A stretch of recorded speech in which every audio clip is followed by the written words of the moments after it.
watching from live stream. Before we get started, please note the feedback forms in your chair. Please take some time to share your thoughts on our programming. We want to encourage you to offer programming suggestions as well. I am delighted to introduce Ruth Coker Burks. Ruth Coker Burks was an unlikely advocate for people with AIDS/HIV. A single mom in Arkansas with no background in the medical field, Ruth became involved in the AIDS/HIV crisis while visiting a friend at the University of Arkansas Medical Center in 1984. Since then, Ruth has spent over 30 years caring for people who were abandoned by their families and neglected by medical professionals. Ruth worked with President Bill Clinton when he was governor of Arkansas and served as an informal advisor to him and as a consultant on HIV/AIDS in the White House during his presidency. Ruth is here today to talk about her book, All the Young Men, a moving memoir honoring her extraordinary life and the beloved men who fought valiantly for their lives with AIDS during a most hostile and misinformed time in America. Please help me welcome Ruth Coker Burks.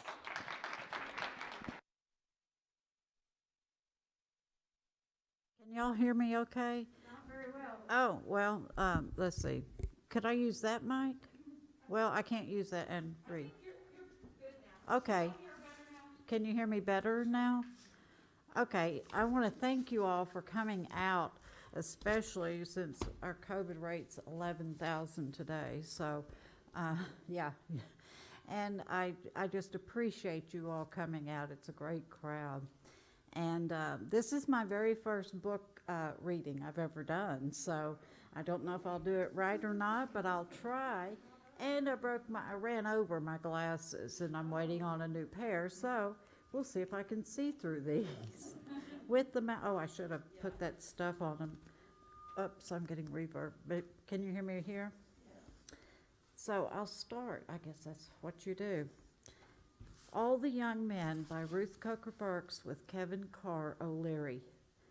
I watched the three nurses drawing straws. The tallest one drew the shortest straw, which I thought was funny. She was a redhead, wearing a lipstick so purple you knew she didn't have a good friend to tell her it wasn't right for her. I was at the hospital that weekend, looking after one of my best girlfriends. Bonnie was stuck at the medical center in Little Rock, recovering from a cancer surgery. She was 31 and I was 26, both of us too young for this stuff. She had gotten tongue cancer and never smoked a day in her life. For years, Bonnie had worked at the newspaper, typesetting at night, but quit when she got sick.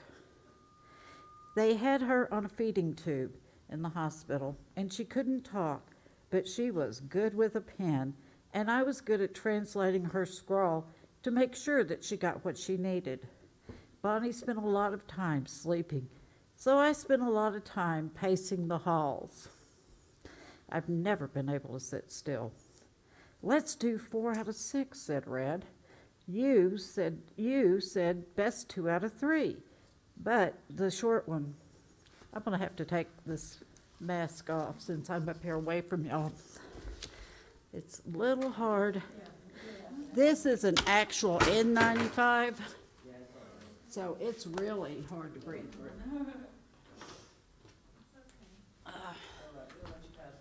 No, you don't.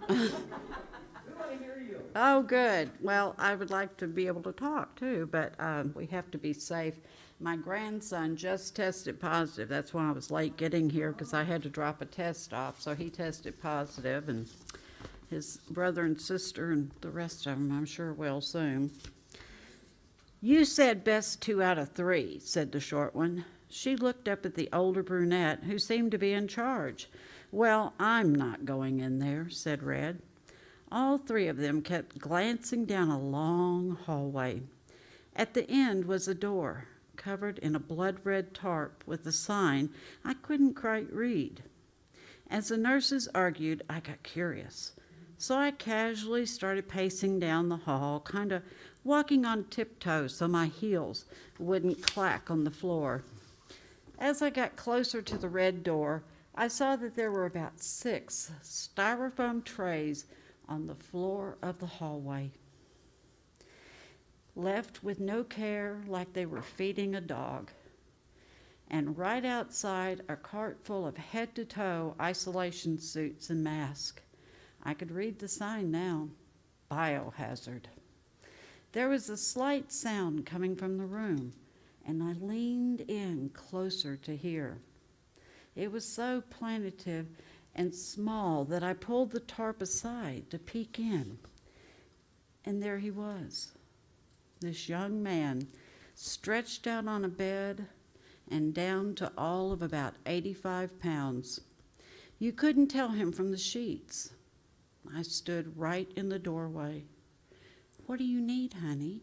I asked. "I want my mama," he said. I had a 3-year-old, Allison. She spent the weekends at her daddy's house, and I knew from wanting your mama, and I knew his mother would want to help her sweet child. "Okay," I said, stepping farther into the room. "I'm going to call her." "What's your name, honey?" "Jimmy." "Okay, Jimmy," I said. "I promise I'll call her." Well, I marched out to the nurse's station, this time letting my heels click on that damn floor so they would know I was coming. I had just become a blonde, thanks to bleach and my hairdresser cousin Raymond, and I found out that I get people's attention quicker than when I was a brunette. "You didn't go in that room, did you?" the older one said. "Well, yeah, I did," I said. "Listen, that young man, Jimmy, he's asking for his mama." "Well, are you crazy?" said the short one. "He's got that gay disease.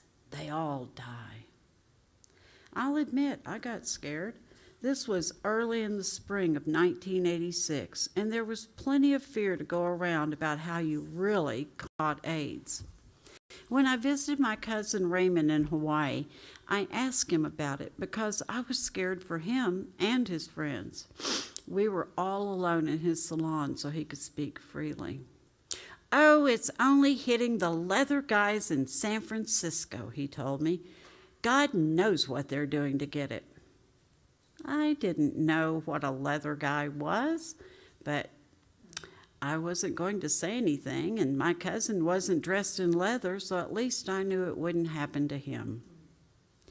AIDS was spreading, and people were swearing you could get it from gays sitting on a toilet seat or using a swimming pool, from doorknobs to lick stamps on envelopes in the mail. I lived in Hot Springs, the Sin City of Arkansas, a resort town an hour down the road from Little Rock. It had about 1/4 of the population of Little Rock, but untold numbers of visitors who came for a good time. Bathhouses, brothels, you name it. So if gays touching doorknobs was going to kill you, we'd all be dead already. "I'll call his mama if I need to," I said. "Would you please give me the number?" "She ain't coming," said the old one in charge. "He's been here 6 weeks. Nobody's coming." "Just give me the number," I said. If she just knew that her son was so bad. "Suit yourself," she said, as the other smirked. She made a huge production of finding the next of kin form and scrawled the number down. Instead of handing it to me, she kind of tossed it at me, like she was scared of me. "Thank you," I said, all Southern charm and malice. I went to reach for their phone, and she pulled it away, quick. She said, "There's a payphone right over there." I turned on my heel like I wouldn't want to use theirs anyway, and I went over to the payphone and I picked up the phone, all bravado, but then I lost my nerve thinking about telling the poor woman her son was dying. I turned back, and I could see those nurses eyeing me. I put the coin in, and I dialed. "Hello," this sweet voice answered. "Good afternoon. My name is Ruth Coker Burks, and I'm trying to reach the mother of Jimmy." Click. She hung up. Now, I had a mean mom, and I'd had a meaner ex-husband. I stopped letting things slide. I put in another coin, cursing her as I dialed. "You hang up on me again, and I swear to Almighty God I will ask Jimmy where he's from, and I'll put his obituary in the hometown newspaper, and I'll list his cause of death." I knew I had her complete attention. "My son is already dead," she said. Not a touch of sweetness to her now. "My son died years ago when he went gay." No, he's alive, just barely, but he's begging for you. I don't know what sinner you've got in that hospital, but that thing is not my son." "Well, listen to me," I said, turning to see those damn nurses hanging on every word I was saying. "If you change your mind, he's at the med center, 4th floor, and you better come soon." "I'll do no such a thing," she said. "I won't claim that body either, so don't even think about calling me again. Just burn it." She hung up again. Now I had to figure out how to tell Jimmy his mama wasn't coming. I walked right by the nurses' station and refused to look at them for fear of giving them the satisfaction of being right. I clicked and clacked my heels past them, turned down the hall to his room, walking in before I changed my mind, or they stopped me. I went in, farther this time, walking almost to his bed, but still keeping my distance. The room was dim, lit mostly by sunlight from outside. Jimmy looked even frailer up close, and so skinny. With such effort, he turned his head toward me. "Oh, Mama, I knew you'd come," he said in a small voice, reaching voice. I was so confused, I just stood there. My feet were glued to the floor. Then he started to cry. And he was so dehydrated, he could muster up only one little tear. But his body was heaving in sobs, and it was so sad that I began to cry for him, tears rolling down my face as I stood there, dumb. But then he tried to reach his hand out to me. I could not take it in mine. "Mama," he said. "Yes," I said, squeezing his hand gently. "I'm here."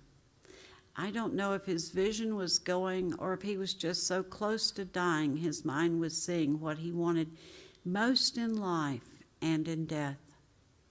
This was probably the first time someone had touched him in 6 weeks without 2 pairs of gloves on. His face was grimy from sweat and drool. You could see the tear marks from the last time he was able to really cry.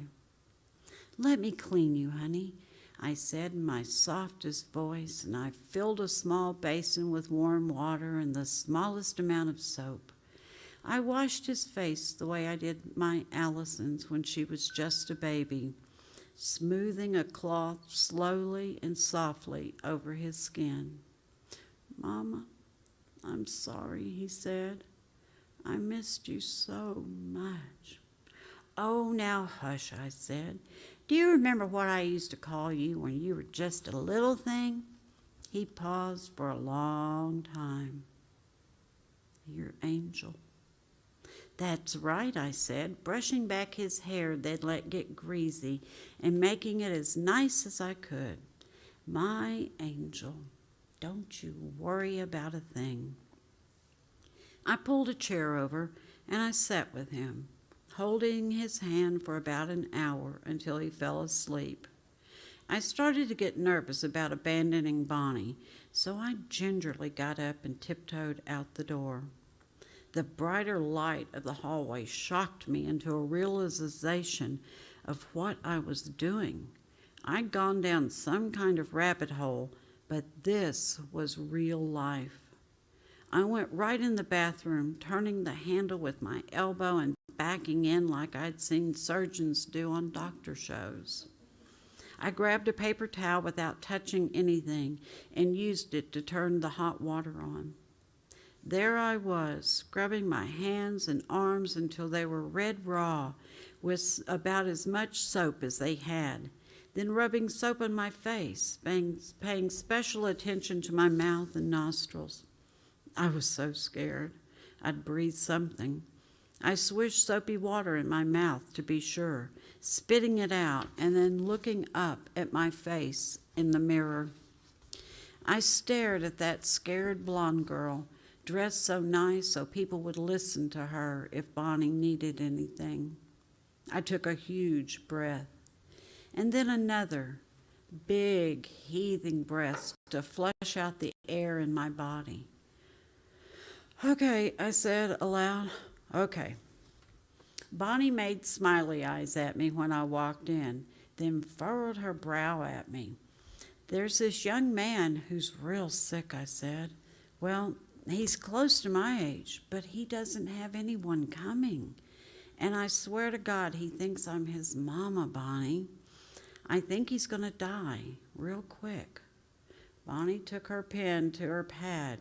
"He needs you," she wrote. "I'm fine." "You don't mind?" I think maybe I wanted her to need me so that I could stay in good conscience. She shook her head, pointing again to her pad. "He needs you." So I went back to the hallway with the red door. Before I went back in, I stood there and had a little conversation with God. I knew that was him working through Bonnie, telling me I had to go back to Jimmy. "Lord, if I'll take care of this young man, if this is what you want," I said, "but don't let me get it, okay? I've got a daughter I have to raise." I looked up, waiting for a sign. That's the thing about God. He keeps you guessing. When I went in, I took Jimmy's hand again. He seemed even weaker. I sat there with him all night, 13 hours in total. At one point, he got a really frightened look.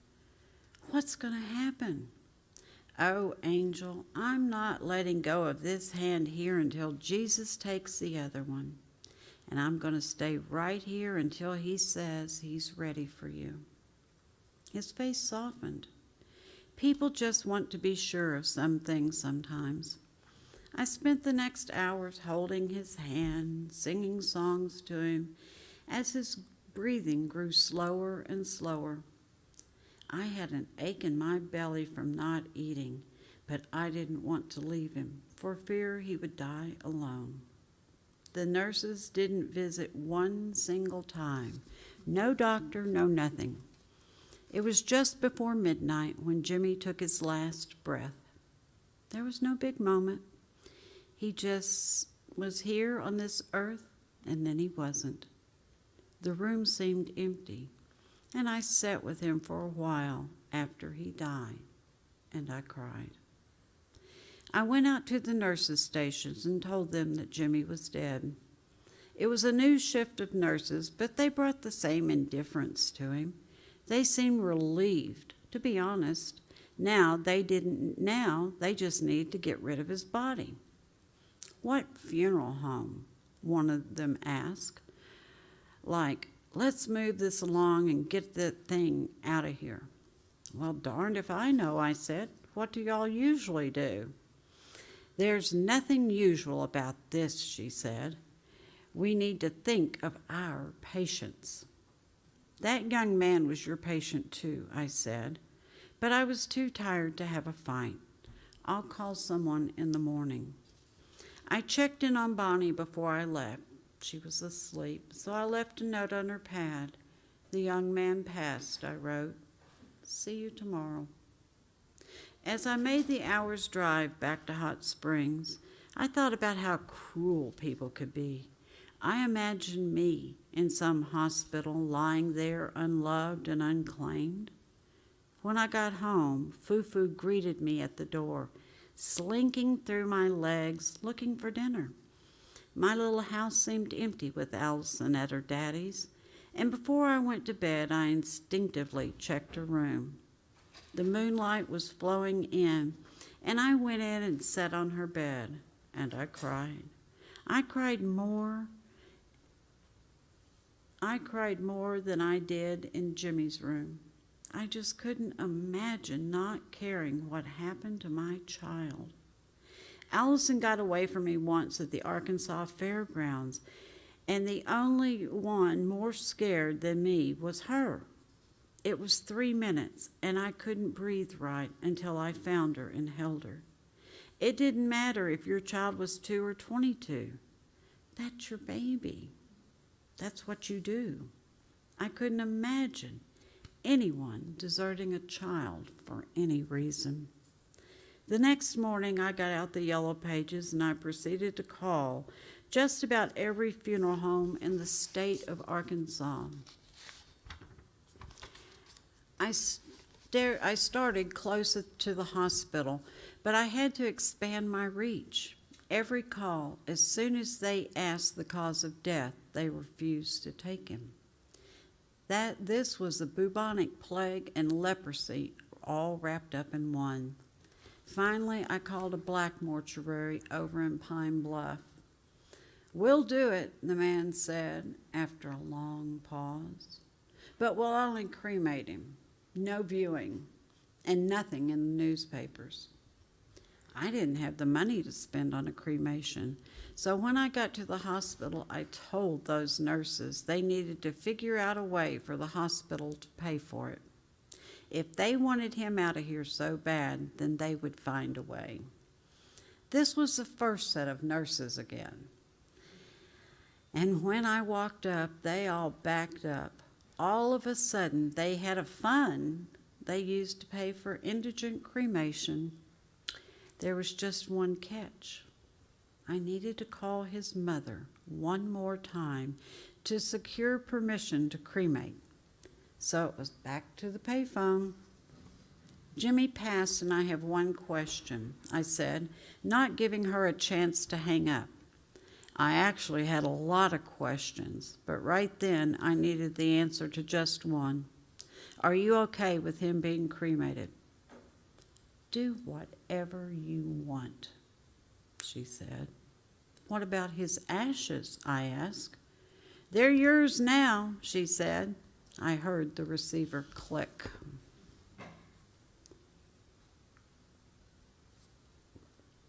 The funeral director said they would only come after hours, so I arranged to be there for Jimmy. They came late, wearing those horrible moon suits like they were from outer space. They shoved him in a bag and carried him off without one shred of dignity. I followed them as they hurried out the back door, keeping even this mercy a secret. Bonnie stayed in the med center for about a week longer. So when I visited, I saw that Jimmy's room was closed up for many days. Biohazard tape was all around the door, so no air or germs could escape and catch somebody by surprise. No one wanted to go in there, even in the meantime. No one wanted to go in there. In the meantime, Bonnie continued to get better and then went home. In Hot Springs, I had plenty to keep my mind off of Jimmy. For one, the big drama was that Bonnie's fiance, Les, who I think visited her once in the hospital, could not deal with the fact that she had just had her tongue ripped out and she was bald from chemo and had radiation marks on her face. So he packed up and left her.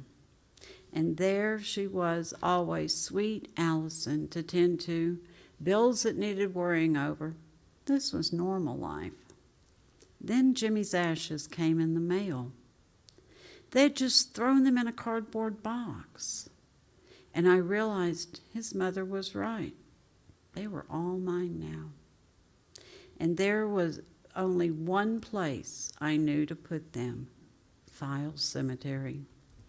When I was 10, my grandmother died in an automobile accident and was buried, like all of our kin since the late 1800s, in Files Cemetery, a quarter-acre lot on top of a hill in Hot Springs. My mother had a big family fight with her brother, my Uncle Fred, pretty soon after. At the wake, to be exact. Uncle Fred was standing at my grandmother's casket on a raised platform at Gross Funeral Home. He had done something with family land. Oh, Mama, forgive me," he said so loud we could all hear him. He was sobbing and rocking that casket. "The greed got in me. I wanted that property. The devil got me." Here came my mother, running down the aisle. "It's too late now, you son of a bitch," she screamed as she jumped on his back. She pounded on him and they came rolling down the wheelchair ramp. As vengeance against him for whatever he had done, my mother then, very casually and oh so quietly, used what little money we had to purchase every single available plot in Files Cemetery. 262 spaces to be exact. She put a C marker for Coker on each plot so everyone would know they were hers. And when she was done, she spoke to Uncle Fred one final time. "You'll never rest with your kin," she told him. "You'll be alone for eternity." My uncle had to buy spaces at Memorial Gardens amongst what he considered the common folk in town. He died when I was 16, and I drove my aunts to the cemetery because I was the only one who was still talking to all of them.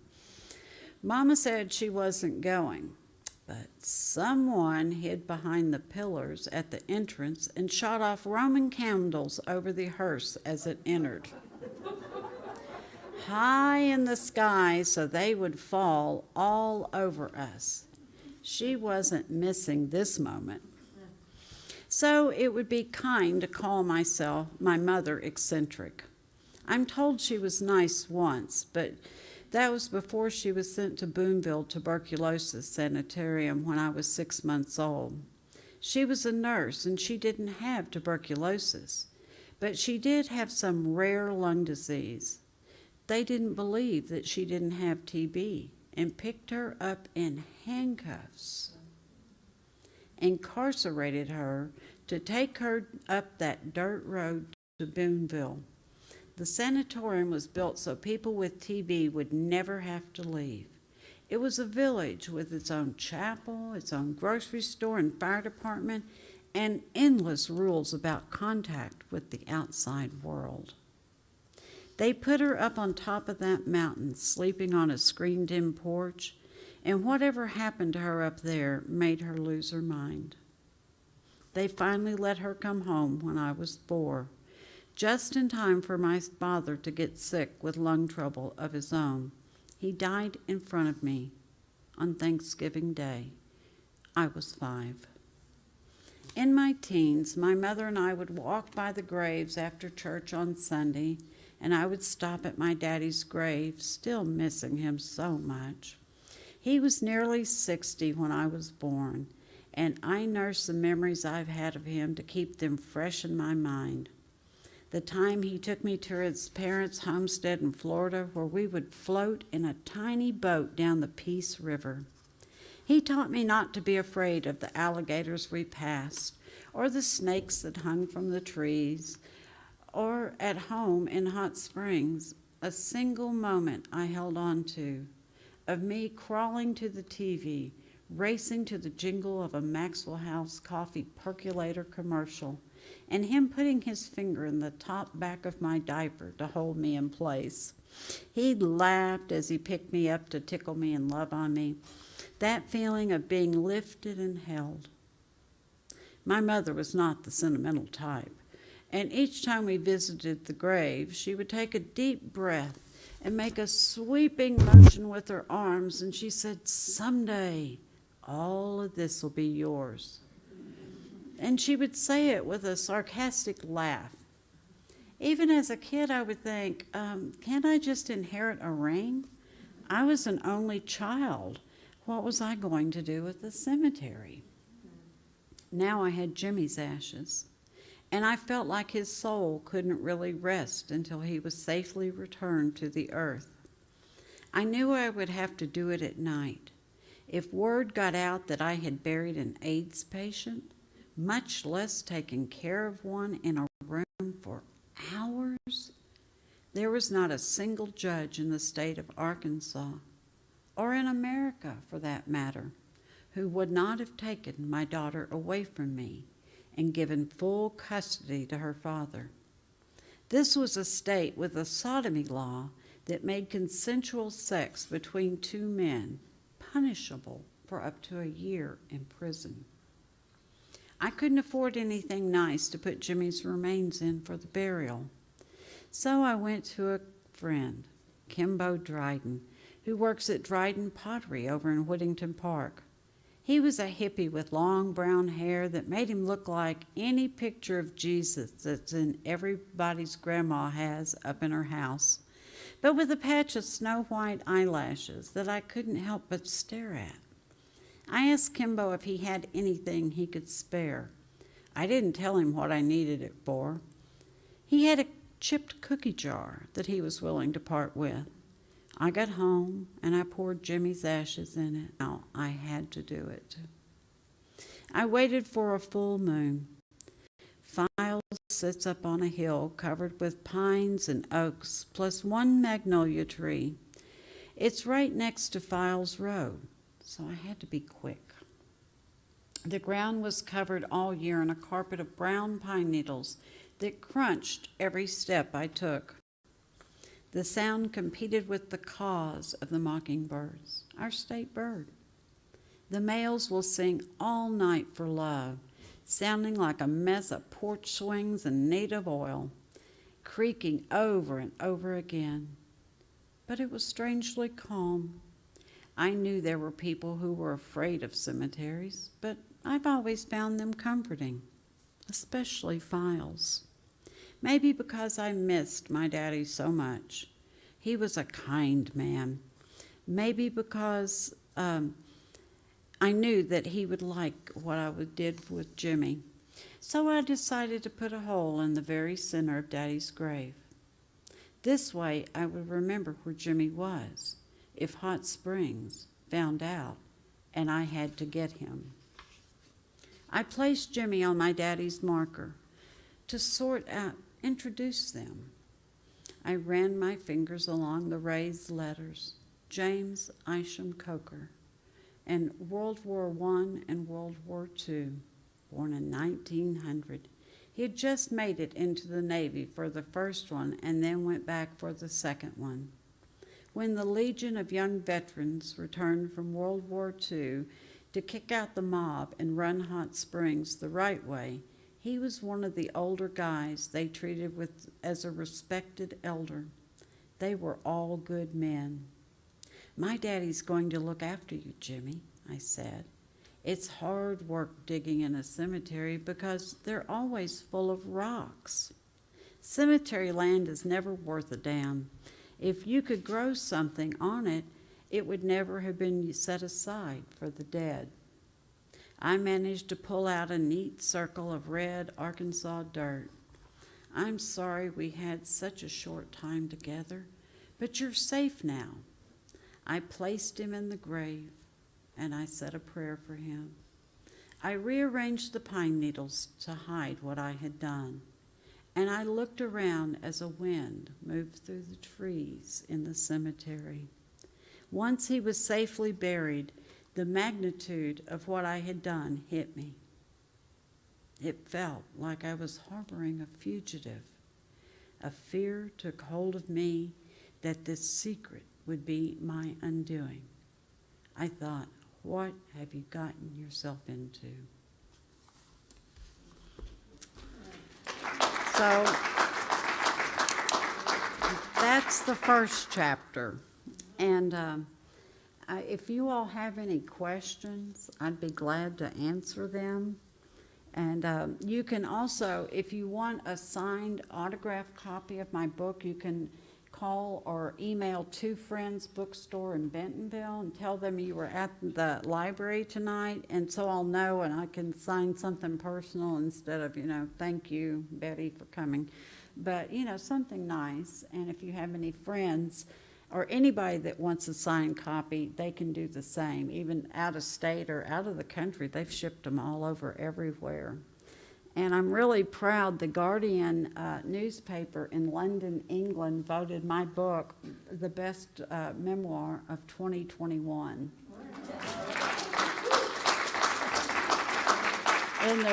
In their best reads column. And it's just been amazing. I mean, one morning at 5 o'clock, I got a phone call from someone. I think I've got a cat hair in here. Anyway, I got a phone call from South Africa, which I didn't answer because I don't know anyone in South Africa. And I thought, oh, well, that's just a mistake. And I went back to sleep, and they called back, and I thought, oh, I probably need to answer this. And it was the BBC worldwide. And they had, I don't know if they forgot to tell me or if I just didn't write it down right, which is very possible. And so they did an interview that went over 90, a lot of people, 90 billion, but I don't know if that's the right number. I'll say 90 million just in case. But it went everywhere, and this book just has, gone way above anything that I had imagined. And I never could have written this book had it not been for Kevin Carr O'Leary. He did Jessica Simpson's New York Times best-selling book, and he does a lot of the movie stars' books, and he just got it, He got my story, and I had a ton of book proposals. An article came out in the Arkansas Times, I think, and then I just started getting all these offers, but it was their version of my story, not my story. And Kevin just got it. He got my voice, he got everything, because I've had a stroke and I can't write and I can't concentrate. And, everything's a, oh, squirrel, and I'm gone off on that. And he just was able to capture my voice, and I'll tell a story over and over again, not remembering that I've already told it 25 times to the same person. But he said it's kind of like holding up a diamond with the facets. You see a different part of the story every time I tell it. And we worked for over 2 years, maybe closer to 3 years, for this book to come out. And I didn't want, everybody thinks that what happened with AIDS happened in New York and San Francisco. But nobody knows, where did those guys come from? They weren't raised in New York or San Francisco. They came from here. And when we started getting Ryan White comprehensive care money, which we had to use, does anybody in here not know who Ryan White was? He was a young man from Kokomo, Indiana, and they had burned his family out of the home because he got AIDS he was a hemophiliac from blood transfusion. And they had just burned 3 children out of their home in South Florida because they had AIDS from a blood transfusion. And I was on the committee that got that bill passed.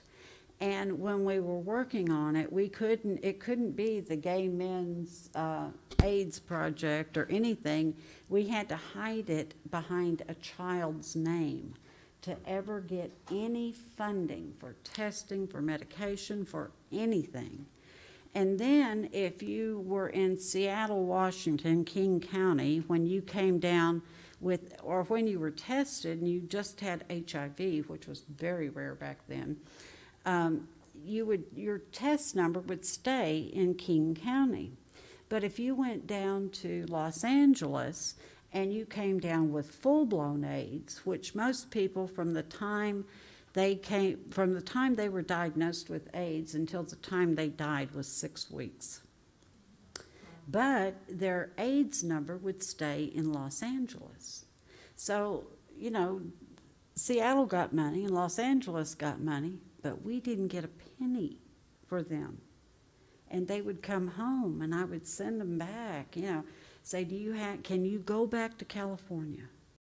And can you get your doctor to give you 3 months worth of medication, because we don't have any medication here and the pharmacies won't order it because they've already thrown me out saying, I know what this drug is for and don't you come back in here again. I had a coffee can I was taking to my mother for bacon grease, and anyway, I just started throwing ink pens in it from pharmacies, and it filled up the can after a few years, because they would say, oh, well, here, you can keep that pen and don't come back.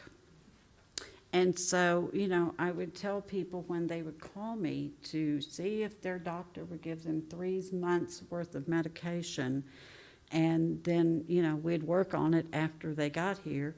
I didn't bother saying if you lived that long, but, many cases it was that way. But, they came home and they taught me more about living. I thought, oh my gosh, this is going to be sad, and they're going to, they're dying, and they're going to teach me about dying and, all of that. And no, they taught me about living.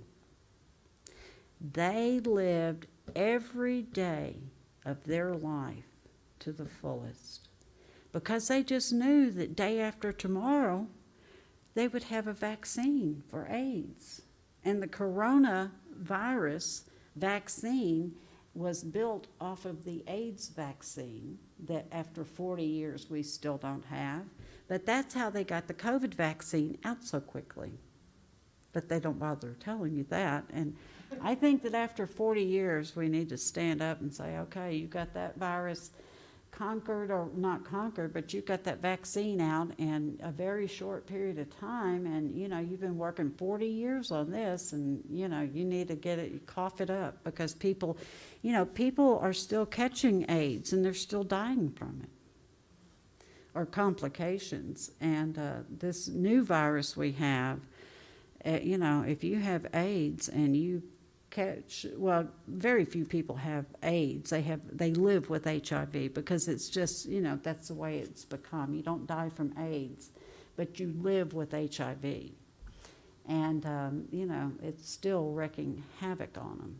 But they live until they die. And we had more fun while, they were waiting for the vaccine. So it was an amazing life, an amazing time, and these were amazing men. They were just amazing. And, to be 22, 21, and, your life was over before you ever even knew it had started. And it was just an awful, awful time for everyone. And the churches, oh my gosh, the churches, the families knew, because, the preacher would get up there and say, well, this plague is because they were sinners and they were gay and they deserve it, and they deserve to die the most gruesome death they can because they're such sinners.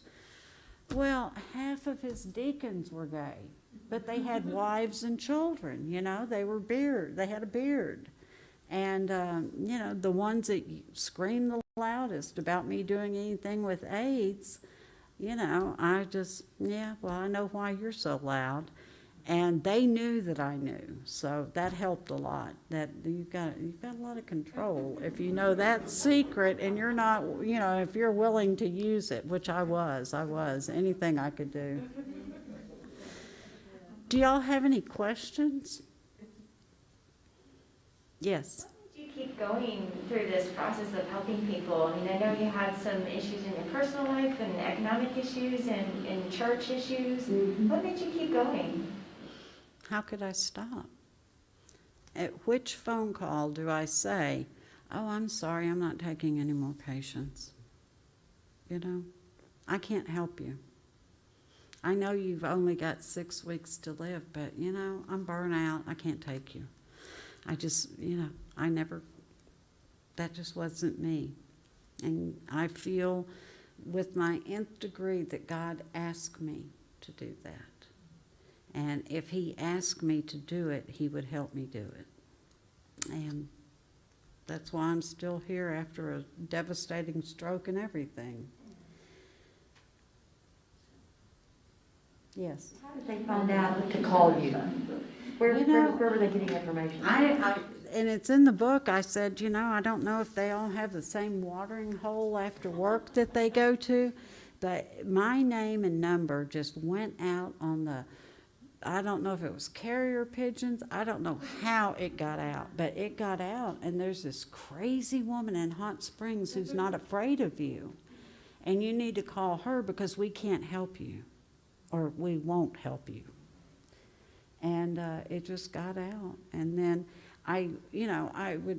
the television station KARK in Little Rock, KATV and KTHV, they wouldn't touch me for an interview because they were afraid they would get AIDS by association.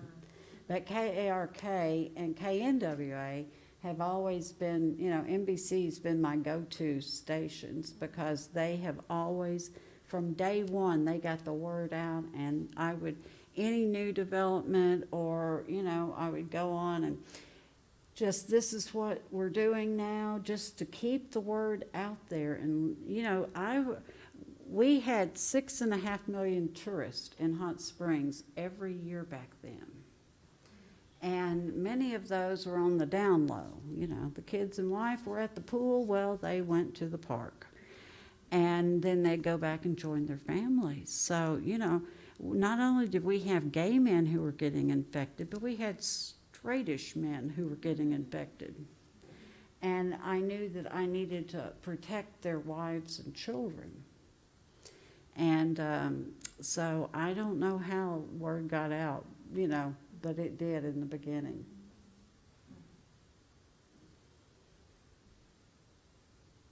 Anybody else? What's the most challenging, what's the most rewarding part of this writing process for you in publishing your book? The most rewarding was reliving their stories and, being at the bar for the big drag shows, because the drag queens, they would twirl up a drag show like that. And some of them were so skinny and so frail because they were also dying of AIDS.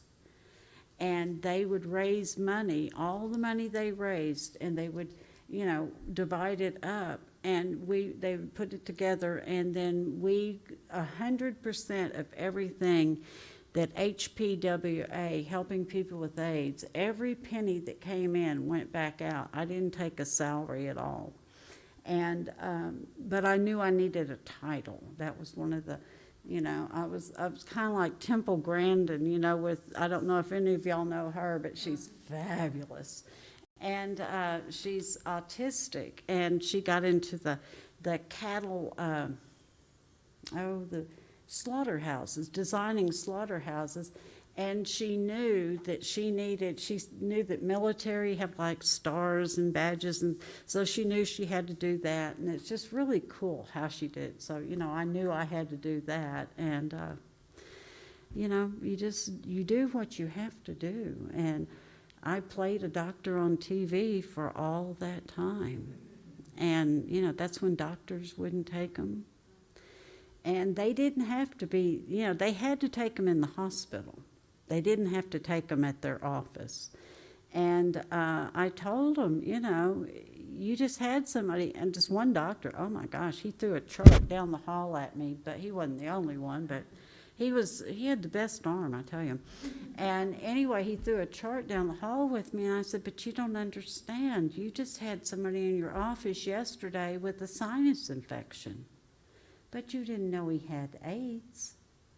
And you could see him thinking, and he knew who I was talking about. And, it was just awful.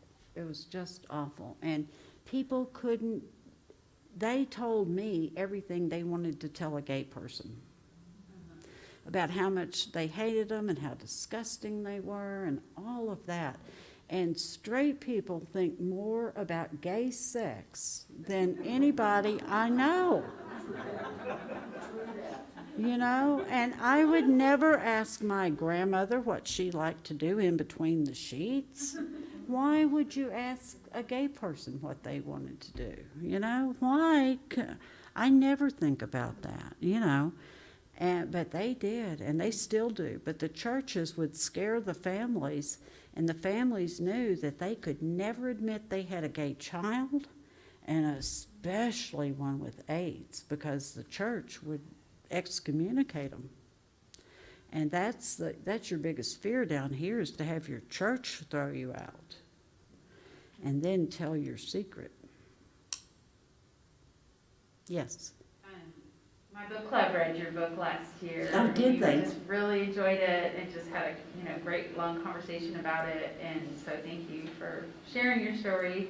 So I'm gonna have a million questions and thoughts about it. We've got plenty of time. But one is somebody already approaching you about making it into a movie or a miniseries or anything like that? I imagine it. Yes, right now, yes. Amazing story to tell. It's in the works. That's exciting. It's in the works. And then, like, in the context of everything that's happening now, is sort of the backlash, the renewed backlash against the LGBTQ community, and in the context of the COVID pandemic, like, how does that all sort of swirl around in your brain and sit? Like, it just seems like there's so many sort of parallels to sort of the fight and the struggle and the push, Well, the thing that gripes me, and I don't want to get on a soapbox, but I can,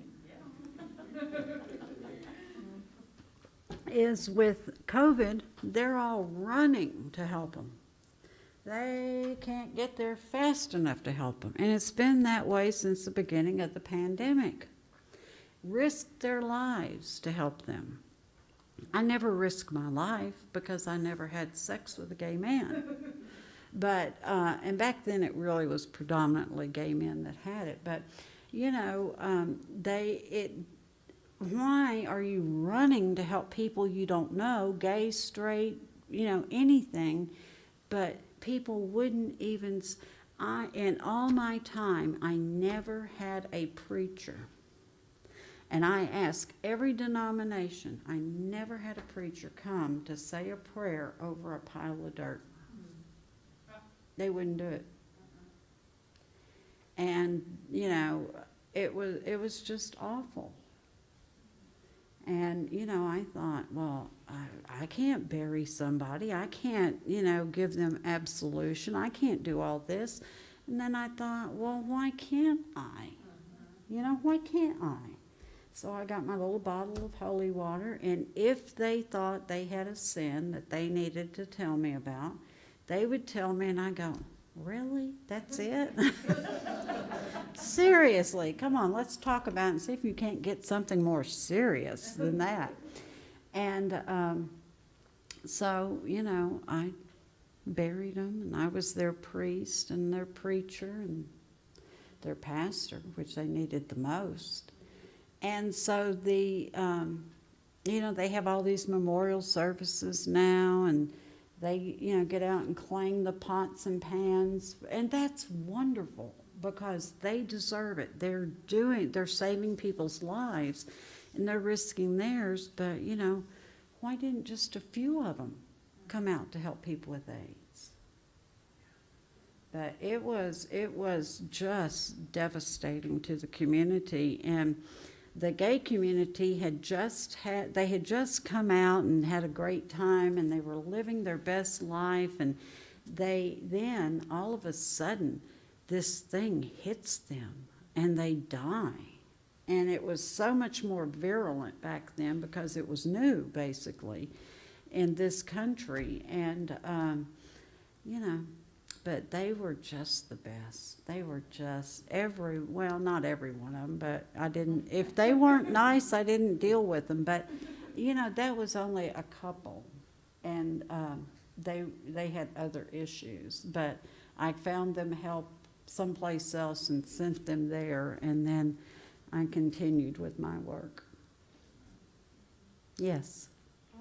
I would like to say that I lived in Fayetteville during the whole AIDS situation. And Fayetteville wasn't bad about that like you're talking about. I mean, of course, some people were, and people were afraid because nobody really understood how you got it or how it spread or anything. But I had a lot of friends who were gay who died of AIDS. And people were not, maybe it's because Fayetteville is a much more liberal town. It's Fayetteville. Yes, exactly. Well, I just wanted to say that was not my experience. Well, that's wonderful. And I think there are probably other places that weren't, but I know that it wasn't like that here. Other than the fact that people were afraid. Right. I came up here one time to speak on a panel at the university, and so I was so proud. I was at the university speaking on a panel about AIDS. I was an expert or something. I didn't know what I was, but I was real tickled to be there.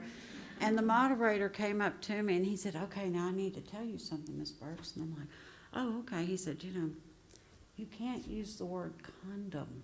The word what? Condom. And I'm like, "You're kidding me." They're like, "No, you can't say that word." So they had a question and answer afterwards, and somebody wrote down, what's the proper way to put on a condom? And he read that out loud, and I looked at him, and I looked at the other panel members, and they're like, "I don't know," because they heard him tell me I couldn't. And I don't know why I was the only one that he told that to. But anyway, so I get up there and, everybody's waiting on pins and needles. What is she going to say? And I said, "Well, you just take Mr. Happy and make sure he's happy. And then you put the condom on." And a little more detailed than that. But, it was just really strange that they asked me not to use the word condom. But I tell you what, early on and in the rest of the state, and you get in the more rural areas of the state, because Hot Springs is really liberal, and it's the party town, and we had casinos that were wide open back in the 60s, way back, 40s, 50s, 60s, and 70s actually, and but they were still the churches. Oh, the churches are so tight in that town, they just run it. And then Little Rock, they didn't know anything that was going on, anything more than the rest of the state. And you just knew to go to the med center if you had something. And, but, we did a site visit for the American Psychological Association. They were doing this conference in 11 cities that had a population of 1 million or less. And it was a week seminar, and it was just fantastic. And I went to one in Memphis, and I knew I had to get it in Arkansas. So we went to Fort Smith. We came up here, and I don't remember what your organization's name was, but see, y'all had organizations early on.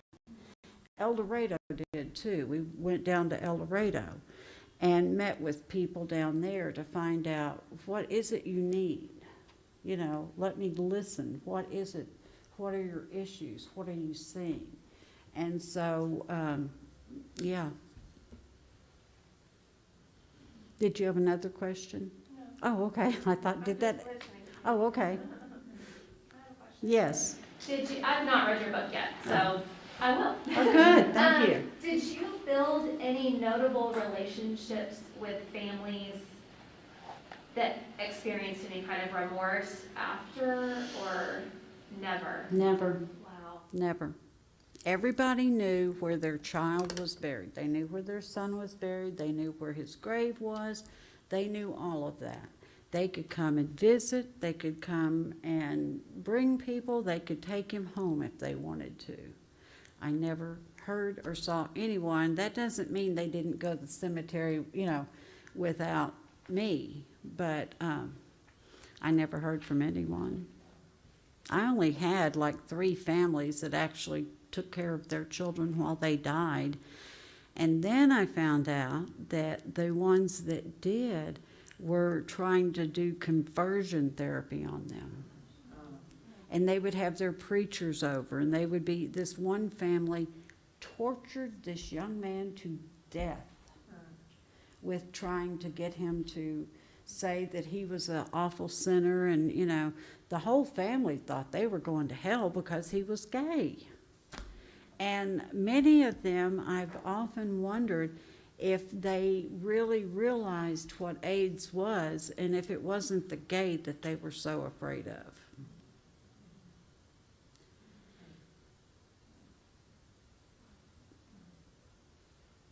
Anybody else? Well, I want to thank you all from the bottom of my heart for having me here tonight. And thank you all for coming out in this plague and listening about another plague. Thank you. Thank y'all. Thank you.